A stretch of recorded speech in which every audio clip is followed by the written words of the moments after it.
Hello everyone, welcome back to my channel. आज मैं लेकर आई हूँ बच्चों को वेजिटेबल्स खिलाने का एक और आसान तरीका। आज की रेसिपी में हम वेजिटेबल्स के साथ पनीर भी यूज़ करेंगे, जो कि बच्चों के साथ साथ बड़ों को भी पसंद आती है। चलिए अब हम आज की रेसिपी बनाना स्टार्ट करेंगे। पनीर में लगाने के लिए हम इस कटोरी में थोड़े से स्पाइसेस मिक्स कर लेंगे। आज की रेसिपी के लिए मैं 300 ग्राम पनीर ले रही हूँ, उसी के हिसाब से हम इसमें स्पाइसेस ऐड करेंगे। हस्ब ज़रूरत नमक डालेंगे। ये स्पाइसेस सिर्फ हम पनीर के लिए लेंगे, वेजिटेबल्स के लिए हम मसाले बाद में डालेंगे। अब हम डालेंगे हस्ब ज़रूरत लाल मिर्च पाउडर।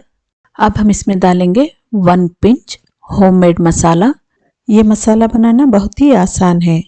2 टीस्पून राई, 1 टीस्पून ज़ीरा और हाफ टी स्पून मेथी। धीमी आंच पर भून के उसे ठंडा होने के बाद ग्राइंड करके रखेंगे तो इस मसाले को आप कोई भी रेसिपी में यूज़ कर सकते हैं, जैसे कि टमाटर की चटनी या फिर कोई भी वेजिटेबल में इसे आप यूज़ कर सकते हैं। इससे बहुत अच्छा फ्लेवर आएगा। अब हम डालते हैं 1 टीस्पून कॉर्नफ्लावर। अगर आपके पास कॉर्नफ्लावर अवेलेबल नहीं हो तो आप मैदा भी डाल सकते हैं। चलिए अब हम इसे अच्छे से मिक्स कर लेंगे ताकि सारे मसाले कॉर्नफ्लावर अच्छे से मिक्स हो जाए। देखिए ये तो अच्छे से मिक्स हो चुका है। मैंने पनीर को पहले से ही पीसेस में कट करके रखा है। अब हम इसे पनीर में मिक्स करेंगे। चलिए अब हम लेंगे फ्रेश पनीर। पनीर के पीसेस आप छोटे या बड़े जैसे भी चाहें रख सकते हैं। चलिए अब हम इस पनीर में डालेंगे ये मसाले जो हमने मिक्स करके रखा है। इस तरीके से इस पर इन स्पाइसेस को डालेंगे और सारी पनीर पे अच्छे से लगाएंगे ताकि पनीर में इन मसालों का अच्छे से फ्लेवर आ जाए। आप चाहे तो इसमें थोड़े से चिल्ली फ्लेक्स भी डाल सकते हैं। अब इसे हल्के हाथों मिक्स करेंगे। पनीर टूटनी नहीं चाहिए। आप चाहे तो इसे हाथ से भी मिक्स कर सकते हैं। पनीर में मसाले लगाने के बाद आप चाहे तो इसे 5 से 7 मिनट के लिए रेस्ट करने के लिए रख सकते हैं। देखिए ये तो अच्छे से मिक्स हो चुकी है। चलिए अब हम इसे फ्राई करेंगे। गैस पे रखेंगे पैन और इसमें डालते हैं थोड़ा सा कुकिंग ऑयल। इसे फ्राई करने के लिए ज़्यादा तेल की ज़रूरत नहीं होती है, बस थोड़े से तेल में पनीर को हम अच्छे से फ्राई कर सकते हैं। तेल अच्छे से गर्म हो चुका है। अब हम इसमें डालेंगे पनीर। अब हम गैस की फ्लेम हाई करेंगे। इसके साइड्स को पलटते हुए फ्राई करेंगे। पनीर को बहुत ज़्यादा देर नहीं पकाएंगे वरना पनीर हार्ड हो जाएगी और पनीर का टेस्ट ख़त्म हो जाएगा। इस तरीके से पनीर के साइड्स बदलते हुए इसे फ्राई करेंगे। अगर आप हाई फ्लेम मैनेज नहीं कर पा रहे हैं तो फ्लेम को मीडियम कर सकते हैं, लेकिन बहुत ज़्यादा देर पनीर को फ्राई नहीं करेंगे। बस इसका हल्का सा कलर बदलते ही इसे निकालेंगे। चिकन और अंडे को यूज़ करते हुए वेजिटेबल्स के साथ मैंने आपके साथ काठी कबाब की रेसिपी भी शेयर किया था। आप वो देखे होंगे। अगर नहीं देखे हो तो उसे आई बटन से चेक कर सकते हैं। वो रेसिपी भी बहुत ही मज़ेदार होती है और बहुत ही आसानी से बनती है। बच्चों के साथ साथ बड़ों को भी बहुत पसंद आएगी। आप वो रेसिपी को भी ट्राई कर सकते हैं। फ्लेम मीडियम और थोड़ी देर हाई करते हुए इसके साइड पलटते हुए तकरीबन इसे हमने 2 से 3 मिनट फ्राई कर लिया है। देखिए इस पे अच्छे से कलर आ गया है। अब हम इसे एक प्लेट में निकालेंगे और अगले स्टेप पर चलेंगे। पनीर को फ्राई करने के लिए ज़्यादा टाइम नहीं लगता। जैसे कि आप जानते हैं 2 से 3 मिनट में पनीर अच्छे से फ्राई हो जाएगी। अगर ज़्यादा देर इसे पकाएंगे तो ये रबर की तरह हार्ड हो जाएगी और इसका टेस्ट भी ख़त्म हो जाएगा। चलिए अब हम इसे एक प्लेट में निकालेंगे। मीडियम या फिर हाई फ्लेम पर जब पनीर को फ्राई करेंगे तो इस तरीके का कलर आते ही पनीर पर इसी प्लेट में निकालेंगे। पनीर पैन से निकालने के बाद हम इसी पैन को यूज़ करेंगे। इसी पैन में डालेंगे थोड़ा सा कुकिंग ऑयल। तेल अच्छे से गर्म हो चुका है। अब हम इसमें डालेंगे फाइनली चॉप जिंजर। जिंजर से इस रेसिपी में बहुत अच्छे से टेस्ट आएगा। अगर आप चाहे तो इसे श्रेड करके भी डाल सकते हैं। अगर नहीं डालना चाहो तो स्किप भी कर सकते हैं। मीडियम फ्लेम पर जिंजर को हल्के से फ्राई करने के बाद अब हम इसमें डालेंगे ऑमलेट कट प्याज। आज की रेसिपी में आप वेजिटेबल्स जितनी चाहे क्वांटिटी डाल सकते हैं और जो भी पसंदीदा वेजिटेबल है आपकी डाल सकते हैं। चलिए अब हम इसमें डालेंगे स्प्रिंग ऑनियन ऑनियन का हमने वाइट पार्ट भी यूज़ किया है और ग्रीन पार्ट भी इसमें डालेंगे। फ्लेम को हम मीडियम ही रखेंगे। इसे मिक्स करते हुए तकरीबन 30 से 40 सेकंड तक पका लेंगे। ऑनियन को मीडियम फ्लेम पर पकते हुए तकरीबन 30 से 40 सेकंड हो चुके हैं। ये हल्की सी नरम हो गई है। अब हम इसमें डालेंगे बीन्स। अगर आपके यहाँ बच्चे वेजिटेबल्स खाना पसंद नहीं करते हो तो वेजिटेबल्स को आप और भी छोटे साइज में कट कर सकते हैं।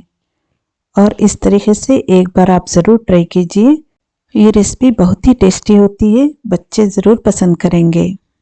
अब हम इसमें डालेंगे कैप्सिकम।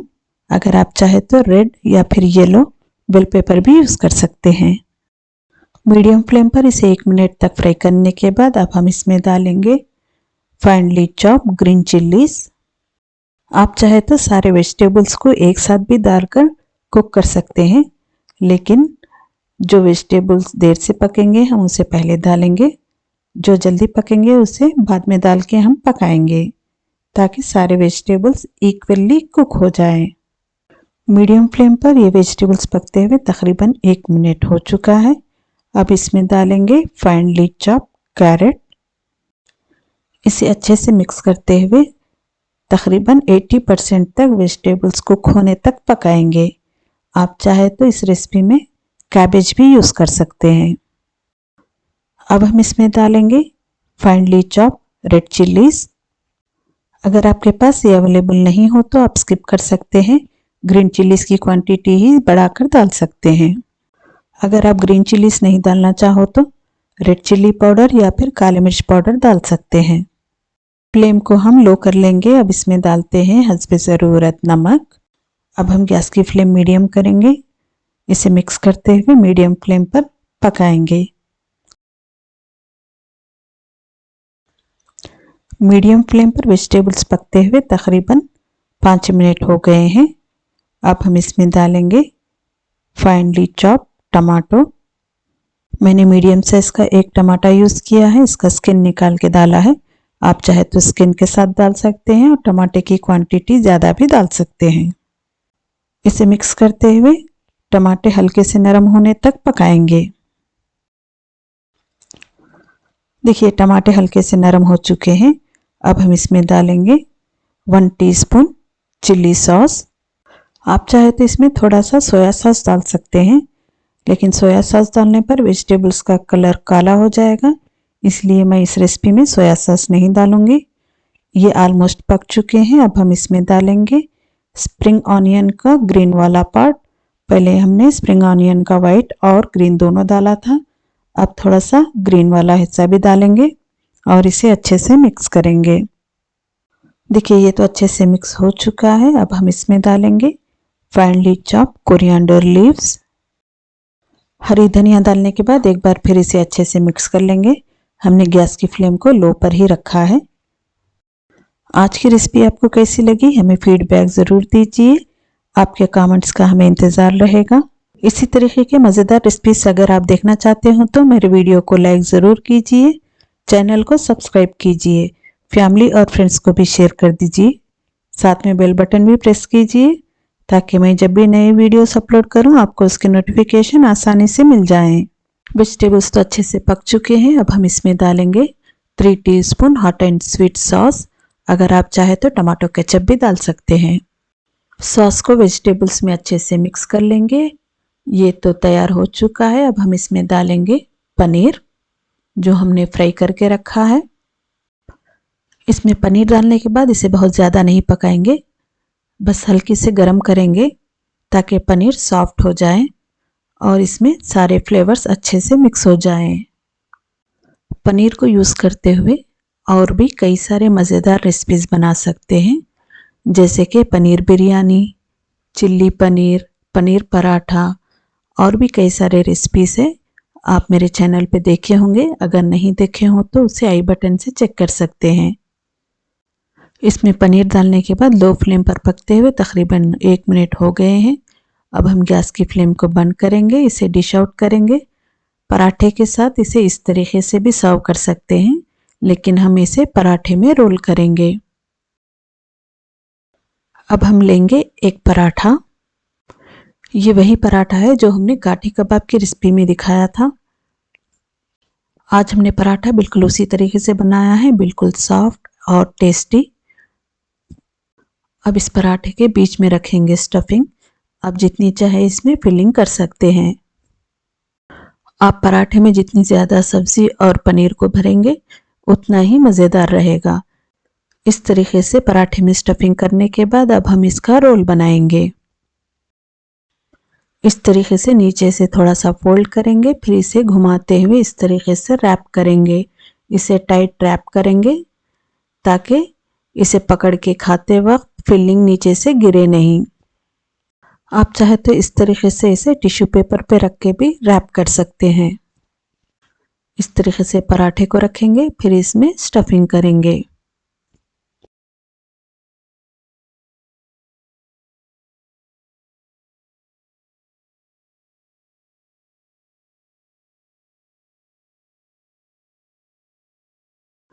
इस तरीके से इसमें स्टफिंग करने के बाद इसके दोनों साइड्स को पकड़ेंगे, इस तरीके से फोल्ड करके इसे पलटेंगे और टिश्यू पेपर से इस तरीके से इसे रैप करेंगे। न्यूट्रिशियस और टेस्टी पराठा आप भी एक बार ज़रूर बनाइए। चलिए फिर मिलते हैं कोई मज़ेदार रेसिपी के साथ अगले वीडियो में। तब तक के लिए दीजिए इजाज़त। Bye bye.